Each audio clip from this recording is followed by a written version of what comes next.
All right, this is our second video podcast we're trying thanks to the Riverside technology. And today we've got back on our chairman, Ryan Whitehouse. It's his second term from the Illinois Farm Bureau, and we thought it'd be a good way to kick off the new year of 2025, talk a little bit about his new role at Illinois Farm Bureau, but then also some of the changes at the EDC as well as we're moving into this new year. I don't know about you, but for us at the EDC, December is always more of a challenge in some other months because we're working on the new strategic plan, working on the budget, gathering everything for one voice, which is going to kick off next month. And then January, it's time to divvy up the work and start knocking things out. So how's everything kicking off so far with your role? Yeah, so I think in Illinois Farm Bureau, January is, especially with the election, the inauguration, the new Congress, my role specifically dealing with all that. It's chaos, right? It's nice. December, they passed that CR, the continuing resolution. Everyone went home, kumbaya, enjoyed lots of food, maybe some adult beverages, and then now it's back to politics as normal. So we're trying to navigate all that. And but yeah, it's good. It's good. I like being this busy in the winter because I've been a lifelong Illinoisan, but yeah, this weather right now is a little excessive for me. Yeah, when it hit zero, I'm kind of like, all right, like it's every year around this time. I'm like, why are we here? But then it warms up over the summer. I'm like, oh yeah, this is why we're here. Yeah. And plus, like I told my kids, like it builds character. Like it makes you tough. Let me point out, the last time I did a podcast with you, it was just my voice, which is better because my mug is not the most attractive. But if I would have known, this is my fault for not asking. I guess I didn't know we were doing video. I would have branded EDC or something that on the shirt, but that's all right. Well, I think they're going to pick up on it from all the different, like I think I've got a couple of B-ins. Yeah, the swag is important. So with your new role, before you jump into everything that entails, I did want to ask, I don't know if we did before, like what got you into advocating for agricultural interests in the first place? Yeah, so I grew up, in eastern McLean County. I grew up in a small town called Aerosmith, Illinois. Yes, not like the band, like everyone in the world says. Just like is it spelled the same? Just like exactly, just like the band. No, not spelled the same. It's kind of annoying. That is as annoying to me as when I travel and I say to people, "Oh, I'm from Illinois," and they go, "Oh, Chicago." Chicago. And I'm like, there is so. I love Chicago. I'm not ripping on Chicago, but there is so much more to Illinois than just Chicago. It's a great city, but there's more to Chicago. So I grew up in a small town, and like I said, I think in our first podcast, I showed hogs. Traveled the state of Illinois, and our family, my mother's did it, my mother's parents did it. So I showed hogs all through 4-H and FFA, and the next generation's doing it now. So, to be truthful with you, I knew I wanted to go into government, and I thought I wanted to go into government actually, and be one of those bureaucrats that actually set rules. And I'm teasing. They're not all bad. But then in college at Illinois State University, I took a class, 300 level class, and it was about lobbying. And it's funny how small the world really is, Patrick. It was a once a week class on a Wednesday. It was a 3-hour class. ISU hired a real lobbyist for the city of Chicago, and he came down and he lobbied state government. And he came down, and each week of that class, the first part of the class, he brought in a real lobbyist, like to give stories and perspectives. Well, anyways, long story short, I had talked to one of those lobbyists afterwards. I'll get to how I got there, but I'm going to tell the story real quick. Mark Gephardt's was his name, and he talked about agriculture, and he talked about, at that time, it was the 2000s, and he talked about the wind farms. And coming from Aerosmith, Illinois, was very aware of the wind farms because we have them surrounding our family farm. And so I kind of talked to him, and he kind of invited me in to talk to him. And what a small world. He was actually the executive director of Illinois Farm Bureau's government affairs team. Huh. I joined Illinois Farm Bureau in 2013. And up until a year ago, from 2013 till 2024, he was actually my executive director. So I actually met him in college. And but the real way I got into, after I graduated college, I went to some trade associations, lobbying. And then 2013, Illinois Farm Bureau came knocking. And actually, Adam Nielsen, the former town council member of Normal, called me unaware and said, "Hey, come work for me at Illinois Farm Bureau." And I think I might have told that. But when I went to college, I said, I want to go into government, get away from agriculture. But that old saying, you go back to where you come from, Mhm. you are who you are. And I couldn't be happier having the pleasure to serve in this role and represent Illinois farmers. Yeah, that's almost a really good leading to where I wanted to go with this. And like, so in your role, like, how do you make sure that you're representing both the bigger farms and some of the smaller mom and pop ones? Yeah. So my role, just to clarify that, is my role is I'm the federal lobbyist for this organization, Illinois Farm Bureau. So Illinois Farm Bureau is based in Bloomington, Illinois. We're a state association. We have a county office in every county. We have over, current numbers, 300,000 members, of which of those 80,000, 70s, high 70s are actually family farms and farming members, people that get income off of agricultural practices, from traditional, what we think about in Illinois, right? Corn and soybeans. We're number one in soybeans and number two in corn. But we also represent our specialty crops. When you go to southern part of the state in Union County, you have a lot of orchards.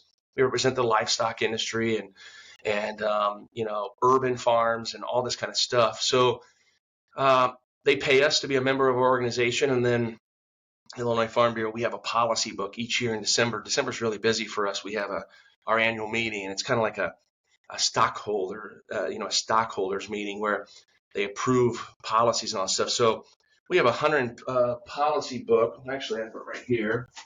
A policy book that the membership approves each December, and those are the policies either we support or we oppose on anything that our organization wants to involve in. And so that comes from the county level, and it goes up through a process. So that we call that our little Bible here. So if it's not in the policy book, then Illinois Farm Bureau doesn't have a position on it. So that's an evolving policy from time to time. But the membership tells us it's not me that sets the policy of the Illinois Farm Bureau, right, or the board of directors. It's the members at the grassroots level. Something we're really proud about, and I think that's what gives Farm Bureau in whole a lot of success on Capitol Hill and in Springfield. Well, no, it gives you the opportunity to actually be the voice of that industry. Yeah, So yeah. is that policy book, is that only for the members? You have to be a member to get one, or is it like on your website that everybody can see? You can actually see it on the website. We Okay. don't hide it. I mean, we share Yeah. it with offices. We share it with other trade associations that we work with, right? And sometimes we agree with people, and sometimes we don't. But no, that policy book, I mean, it covers a lot of things, right? And pretty much anything and everything you can think about economic development or agriculture or crops or government programs or federal agencies. We have policy. Again, we're over 100 years old, so Mm. we have 100 years of building this policy book out. And so, yeah, it covers it. And let's go back to one more thing. When you said small and large farms, we do represent, um, um,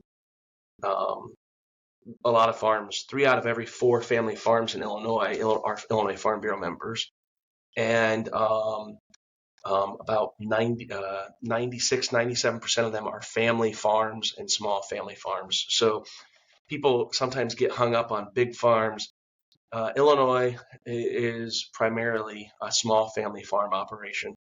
That's awesome. You did Yeah. mention earlier about you mentioned economic development and the impact there. So why is the Illinois Farm Bureau so involved in economic development across the state? Yeah. So why we're involved across the state and why I'm involved here as your chairman and in this community. Obviously, I'm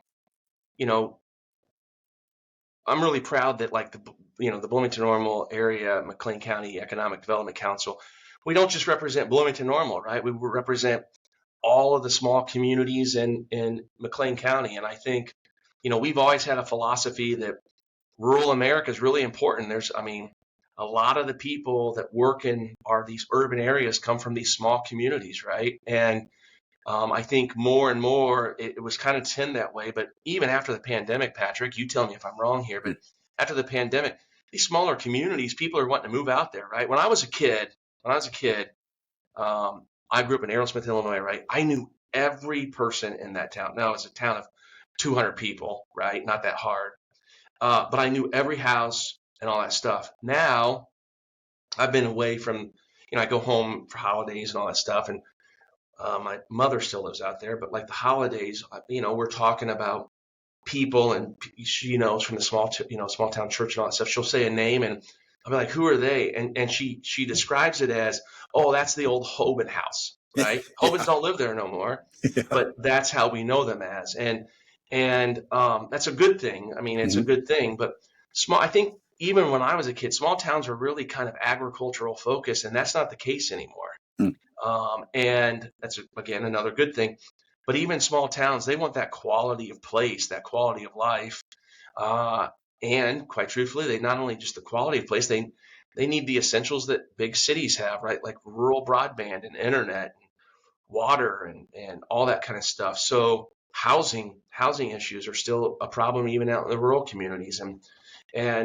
So Illinois Farm Bureau believes in economic development. We encourage our county farm bureaus to get on, their local economic development boards, because while Bloomington-Normal, are kind of the big players in our county and all that stuff, Bloomington-Normal benefits from those rural communities' success, right? And making sure that the school districts are good, and small businesses can thrive out there. And so we care about, and then that's where majority of our membership lives. They live in those small towns. So it's good that the Bloomington-Normal Economic Development Council um, puts real value in rural areas.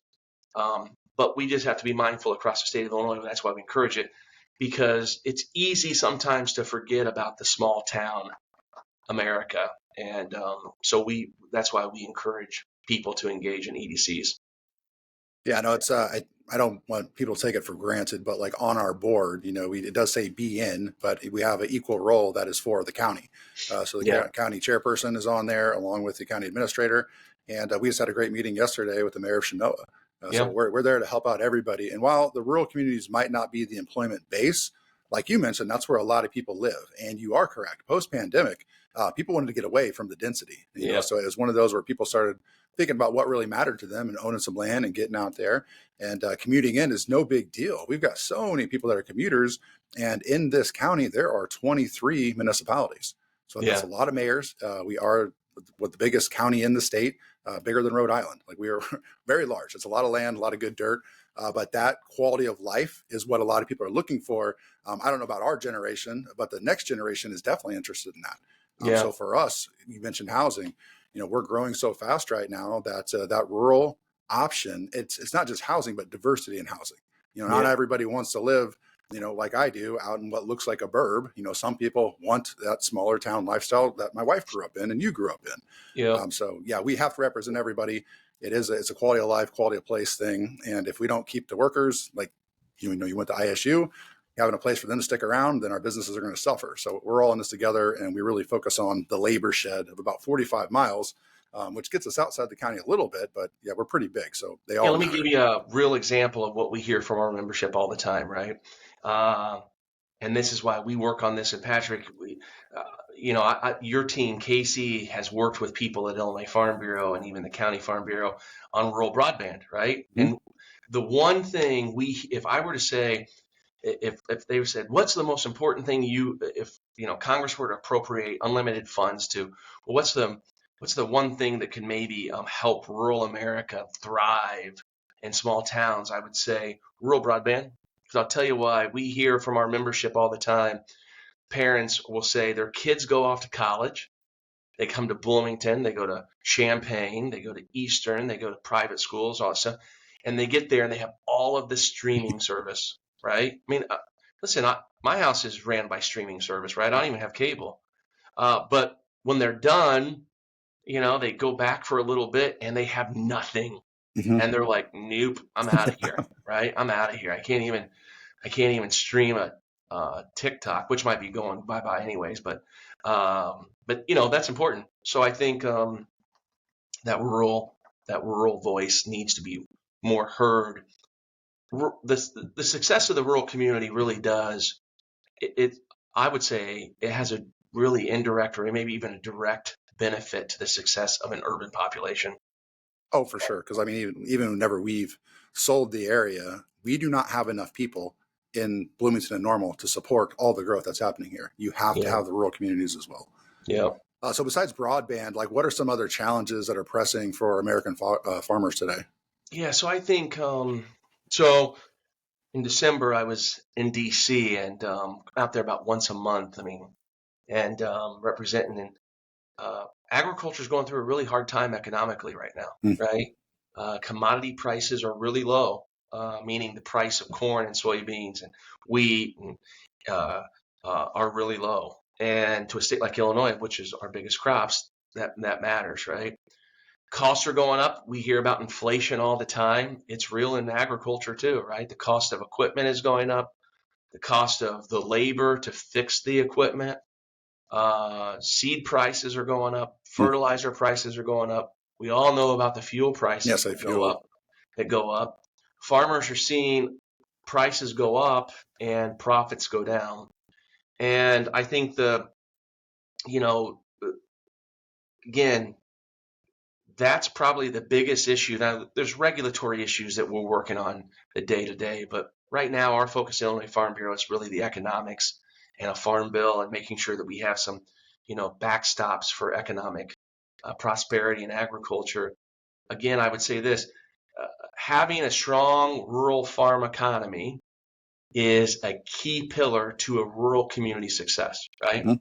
If you don't have rural farmers having the money to go eat up in Lexington at the new restaurant or the Analytical Brewing because they just don't have enough money or something like that, that hurts that business because farmers aren't going in there to spend that, right? A lot of our smaller communities have car dealerships, truck dealerships, right? Farmers don't have no money, they're not buying new pickup trucks, which puts a tax, a sales tax to that community that helps pay for the citizens that live there, but it also creates the job for the local mechanics, right? That then he or she goes and spends her money again at the local restaurant. So again, agriculture, the economics is really kind of top of mind. And with this transition of, President Trump coming in and on the 20th next Monday, we'll see about what possibilities there may be for some new markets for agriculture. His first term wasn't so great with tariffs, right? And so we have to do a better job of. When I was a kid, Patrick, I think people knew that tariffs were kind of a tax on people. I mean, it's you and I are the ones that are paying for that. Now, I don't know, the more I'm out in DC, traditional individuals that went in the past maybe would have thought, no way, no how, are coming around to that. Mm. And our concern is when you put a tariff on a good from China, China's first reaction is they put a retaliatory tariff on agriculture. They always go after our food because that's our biggest export, right? Mm. So again, that's just a domino effect of bad trade policy that can hurt economics of farmers when things are pretty tough right now as it is. And also, I don't want to scare the mess out of everybody, but when I think about economics of ag, and you covered a lot of them, and we'll work backwards here, but the induced impact, like you mentioned, is the farmer going and eating at a restaurant. Yeah. That is those dollars going out. The indirect is that truck they're buying because they could use that while they're working. But I think it's most importantly the direct job. Like if we lose a manufacturer or office or something, I can show what that ripple is. But can you imagine what happens in 2 months if all the farms stop in America? I hope not. I'm out of a job. Well, not just that. I'm just saying, like, everybody Yeah. better learn to hunt real quick. Yeah. Yeah. It's important. Farming, right? We say this all the time. Agriculture is a national security issue. Yeah. Right. A lot of countries in this world fight because they don't have access to clean water and they don't have food. Mm-hmm. Right. And so food is a national security issue. And you're right. So farmers need to be there to make sure that there's enough food to feed everybody and all those jobs. I mean, if you, in that situation, I don't even know what would happen, man. It'd be like mass chaos, right? I mean, if you really dived into the reserve, I mean, let's go back to the pandemic, right? When we had all that meat shortage and all that stuff. I mean, I think I couldn't tell you what it is today. I haven't looked in a while, but like pre-pandemic, like people aren't aware that America had like 7 days of fresh meat. Mm. That's how quick the supply chain. I mean, farmers Yeah. are constantly providing that supply chain.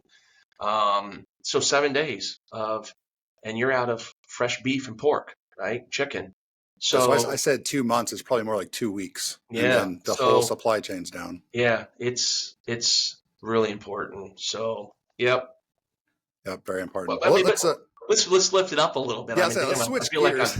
I feel like I'm talking to Congress like, you need to do this now, or I'm going to be out on the corner asking for dollars, right? Yeah, I have a habit of anytime we're talking about industry, I'm like, what's the economic impact of this? And yeah, Well, it it's is important. local, but it's national, Yeah. especially with being what'd you say, the second largest in corn and number one in soybean. Number one in soybeans, second in corn.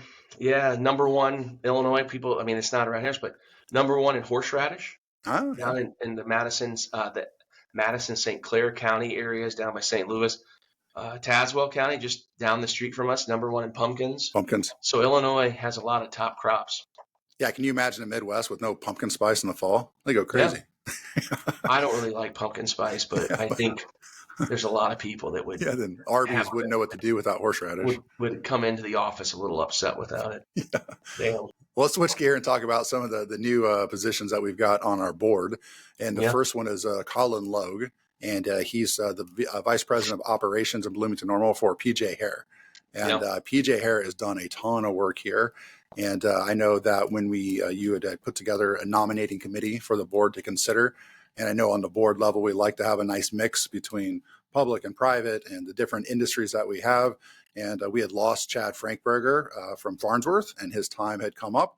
And so it's nice to have somebody else in the construction industry because of how active it is right now. So he joins us for his first 2-year term. And at the EDC, you can serve up to 3 2-year terms in a row before it's time to rotate off for at least a year.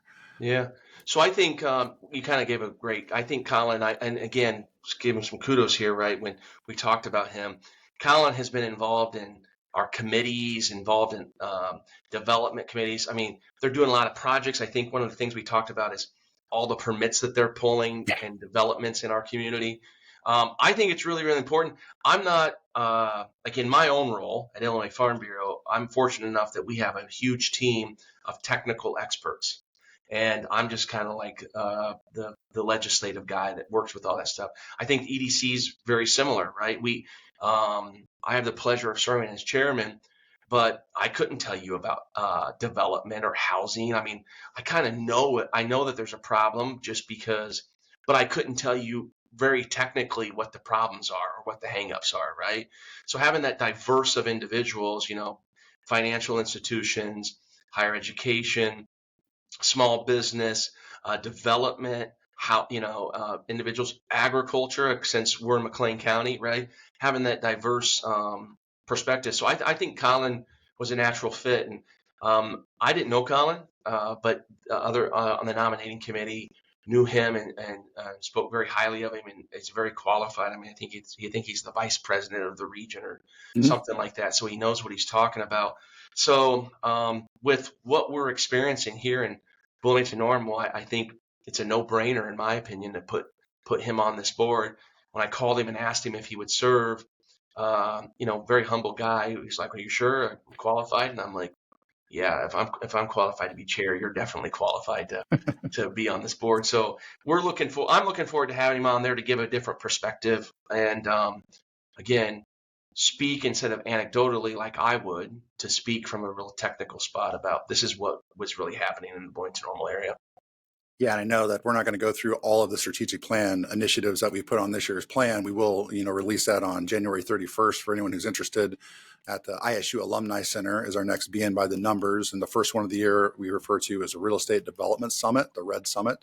So that's coming up, and we'll go through those. But one of them is to improve the development process. That is an initiative, and I think that's something that Colin, who's definitely involved in the development process, can help a ton with. You know what? Can I talk about that real quick, sure. Patrick? Yeah. Last year, I think, was the first one you did of that, right? The EDC did this. No, it's the second. We're on our third somehow. Okay, Yeah. so edit that and say last year was our second one. Okay, and but that was the first one that I was able to come to, and I remember learning a lot there. But I also remember we had developers from surrounding states, even in Mhm. some metropolitan areas.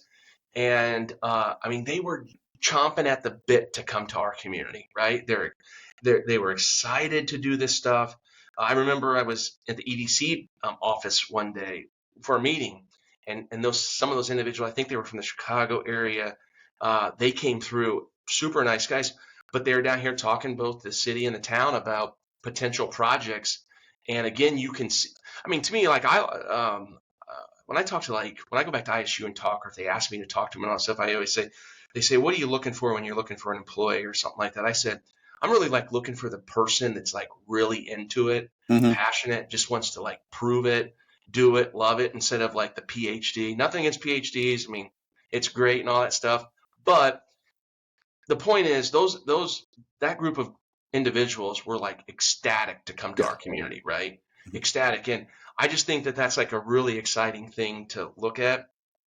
And I think, I'm not breaking any news. It was on GLT. I think some of those projects are coming to fruition now, right, Mhm. in our community, right? Yeah, no, And that's those are the same individuals. Those guys that came by that day, that is Holiday Properties. yeah, Someone we've been courting since I started 5 years ago. We literally sent them plenty of beer nuts. We sent them beer from the area, just trying to get them in town.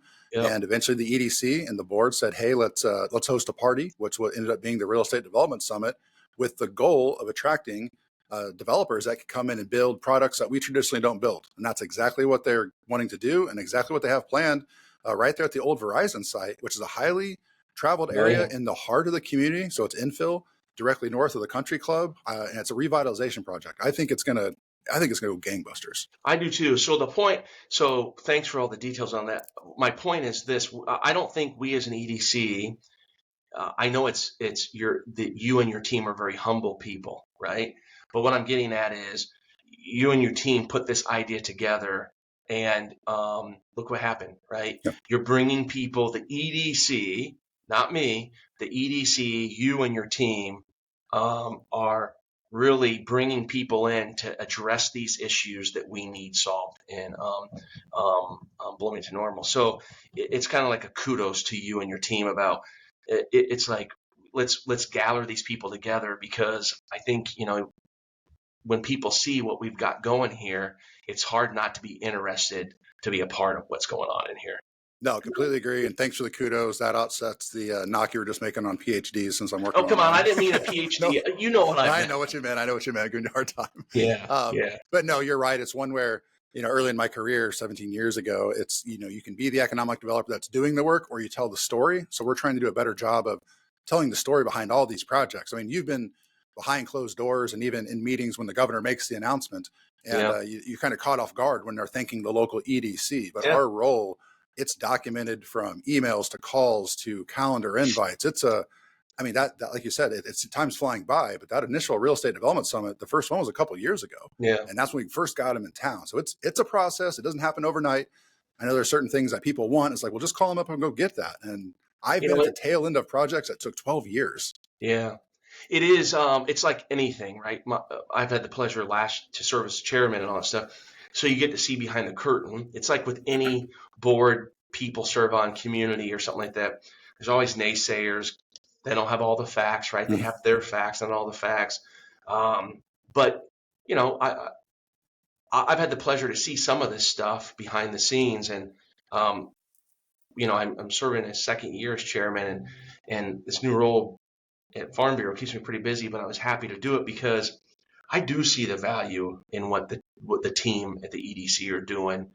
We're addressing those issues. We're helping, new businesses come in town. We're helping existing businesses like Ferrero and Rivian. I told the story in the board meeting um, last week, right? That small little diner in Colfax, Illinois, which is my old school district, Ridgeview, and the EDC helped them get that county grant to help Mhm. with the rental assistance. I mean, those things matter, right? That $10,000 is going to help them make sure that business has a better chance at survival. And again, I said it's going gangbusters in small town. When I was a kid, that would have never survived in a Mhm. small town. And I think that those types of little restaurants and little diners are people are begging for them in small towns anymore. Yep. No, I agree. It's very, again, it's cool to be a part of the big groundbreakings and announcement, but it's almost more fun to hand the check over to Yeah. the mom and pop that's taking a chance. And that's the whole point of that program is if you have a concept, if you have a home-based business, because we don't like to see vacant buildings. Vacant buildings usually create more vacant buildings. Development encourages more development. So if we could fill them at 10,000 a pop, thank you to the county for setting aside that money. We did 13 of those last year for $130,000. You've got 13 new businesses. So Yep. it's very cool. We're liking that Yep. one. Well, sticking to the 2-year concept, we also have Jay Phillips from Commerce Bank coming back as a past chair. And I believe this was something that you guys had talked about. And I know from past board chair, it feels like they get about through the year and they realize they figure out the job. And then all of a sudden it's time to come off. Yeah. And so I think that having you on for 2, and you got it faster than most, but I do think it's going to be good for historical knowledge to have another term instead of Yep. just one and done. Yeah. I would agree. I think sometimes, we talked about this as making it mandatory that it's a 2-year term might limit some people that want to do that. But if they want to do it, I would be supportive of it. Because like you said, you just start to get your stride and then someone says you're off the court, right? And it's like, well, damn, I was just I knew I was going to make a great shot down there and then you pulled me off. So I think it's really important. Jay, when he was chairman the year before me, we talked about that. He says, I think that we should maybe talk about having a chairman be a 2-year term. And Jay has been a good counsel to me, obviously with Commerce Bank here in town. And how do I say this? Very much more.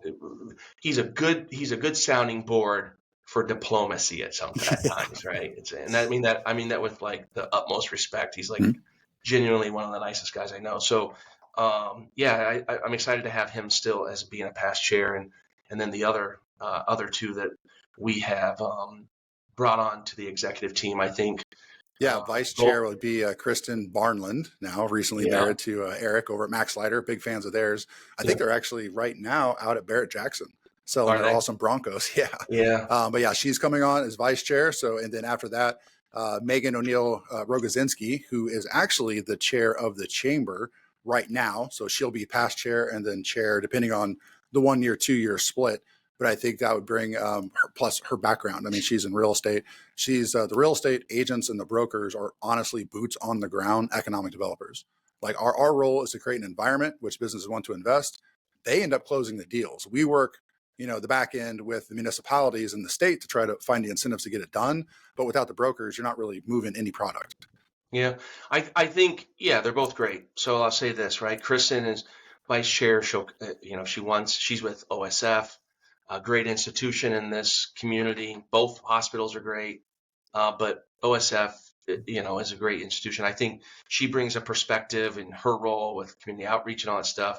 And then Megan as in her role on the executive committee team, again, chamber, she's involved in that, but also I say this with all Megan is a direct person, and if people know me, they know that I'm a very direct person. So I find that refreshing, and I think you can't have tough conversations unless you can just honestly. I think that I was raised this way, Patrick. If you got a problem at the family, just address the damn thing, right? And not make it awkward and when at holidays or at dinners sit around and say it behind back. So we don't have that on the board. I'm just saying is I think that there are a lot of challenges that are going to come up to our community. And I think we need to just be direct about, from each person's perspective, the industry they represent, what's real and what isn't a real concern to them. I think that'll deliver a better project at the end of the day. No, I completely agree. And that was one of the biggest adjustments that I've had coming from the Chicagoland market down here. Up there, everyone's extremely direct. And then down here, it's Midwest nice. There's some indirectness. There is some back channeling, which will always happen everywhere that you go. But I do appreciate your candidness, her candidness. And because if we want to get better, we need to learn together. And if we're not saying what we mean out loud, it's really hard to get there. Yeah. So it just speeds everything up. I grew up in Aerosmith, Illinois. Now I travel to DC once a month. I'm like, I think I'm an East Coaster, Patrick. I think I'm an East Coaster. I don't want to live out there, but It's kind That's of your nice to spirit go out. animal. It's kind of nice to go out to dinner with people, and when you say something, no one looks at you like, "What did he just say?" Right? Yeah. It's like, okay, well, that's acceptable, right? Not And questioning anything. So yeah, let's so talk a little bit about the Real Estate Development Summit coming up. So yeah, 31st ISU Alumni Center. We are going to release a strategic plan, which board approved in December. So I'll be going over that. Casey's going to give a housing update, and we've been talking. This is the reason that we really started it, was to let everybody know what the real numbers behind housing were. And I think you were one of the first people, talking to me that the housing stock needs improved, and that was yeah. one of the first things I heard. And it's like, okay, I'll look into that. When I moved, when I graduated, I'm going to interrupt you to come back to that, but I'll tell you, we did, right? Bill Lawrence has been a colleague of mine while I used to work at the chamber, and then I knew him. He was chair and all that stuff. And when I was at the Illinois Farm Bureau, he said, I'd like to bring Ryan on board. And I do think, Patrick, I think one of the first things we said is, I was a young professional. I think that this town is lacking, at that time was lacking some higher end housing for single, no family individuals that had an income. And I don't mean this in any disrespect, because I have it in my current house, but you can't sell a product as high end with a Formica countertop. That's just not high end. I don't care what anyone says. Not trying to offend anyone. I have Formica in my house, okay? But that is not high end. And I was sold a place, which will remain nameless, that was high end, and I walked in, and I'm like, okay. And so I think that might have been the exact conversation we had when you met me, and you're like, okay, here we go. But I'll just say this too. I hear around this community that there's not a housing problem. I flag BS on that. There is a housing. I'll say that as an individual that has friends in this community, that has families that can't find something that's affordable. I'll say that as the board chair, without naming businesses, but in conversations I've been to, that says, yeah, there might be housing, but not for a salary of $60,000 or Mm-hmm. less for beginning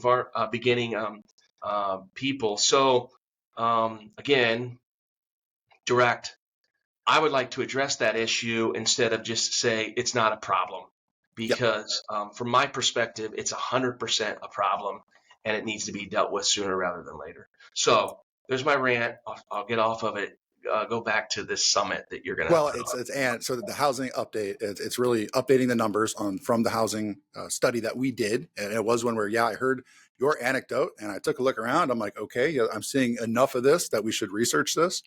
And then also talking to some of the, major manufacturers that were here and their expansion plans, we're like, we need to do something. And Yeah. one of the wildest things that somebody recently said, they're like, how did we add 8,000 manufacturing jobs, but our employment didn't go up by 8,000? And immediately I'm like, well, we have to have more commuters. And sure enough, I dug into the data.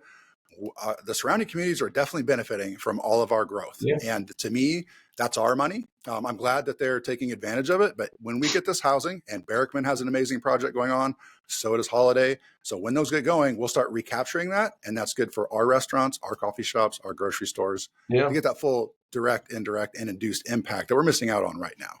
Yeah. So that'll all be in there. And then the next item, we're going to have a specialist come in to talk about a new incentive that McLean County set up along with Casey Peterson, who's on our staff. Shout out to him for bringing in the C-PACE incentive program. And that is a new program we haven't had until midway through last year, but it's one more way to fill the development gap. And so we're just trying to stack as many incentives as possible so that the developers here, can make a profit. I know everyone's like, well, the rich developers are going to make money. And it's like, well, you want them to make money because the sticks that are used to build those things cost the same here as they do in Chicagoland.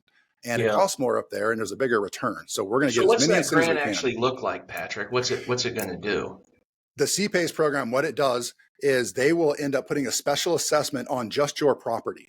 And so when you go get a loan and financing from a bank or from your investors, you can say, all right, I've already got this amount locked up. Now that assessment can only be used to make your building energy efficient. So better windows, HVAC, there's all solar on the roof. There's a lot of different technologies you can use.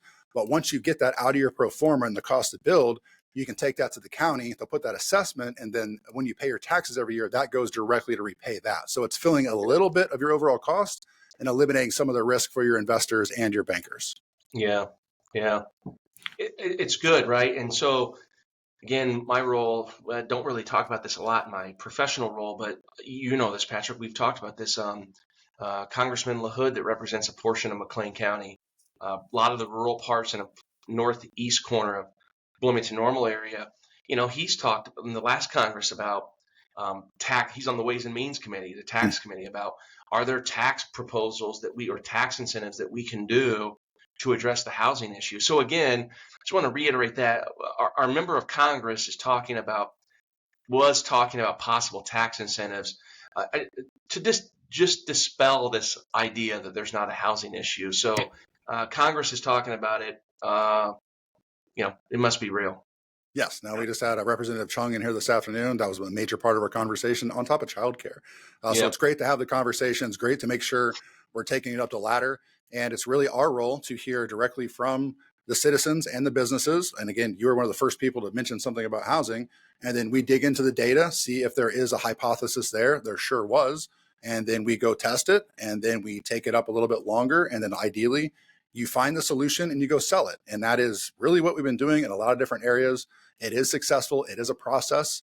But as you mentioned, like, there's announcements being made, and it's not overnight. I think the fastest one that we did was Contech out by the airport, which was 6 months. But even Rivian's R2 expansion, that's been discussed since I've been here for 5 years. And that just got announced last year. And we don't win them all, but if we get 2 to 3 a year, and those are billion-dollar deals, I mean, we're one of the hottest markets in downstate Illinois right now. Yeah. Yeah. Very cool. Well, with that, I mean, heck, we're on here 11 minutes longer than I thought we'd be. Is there anything else you wanted to cover? Well, you don't want to give a lobbyist free microphone, Patrick. They'll take 20 if you give them 20. No, I would just say this. I think that this year we've talked about it. EDC is going to do more about communication and making sure that our investors understand what we're doing. Appreciate the investors. Appreciate the commitment they're going to our community.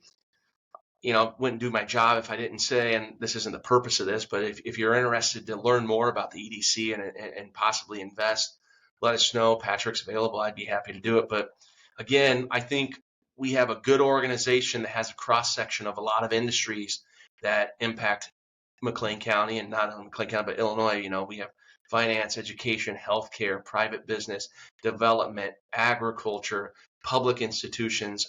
So I think, the success of this community can only be better because I think the board at the EDC has really made a concerted effort to make sure that it's as diverse as possible.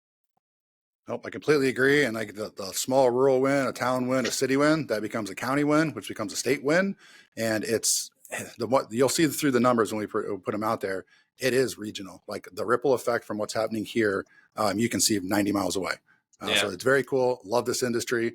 Grateful to have you on for another year. It's going to be fun. We got a plan, and now we're just going to divvy it up among staff and start knocking things out. So looking forward to future updates. Thanks for coming on. Yep. Thank you. All right, stop. So leave it on, and on your screen, it should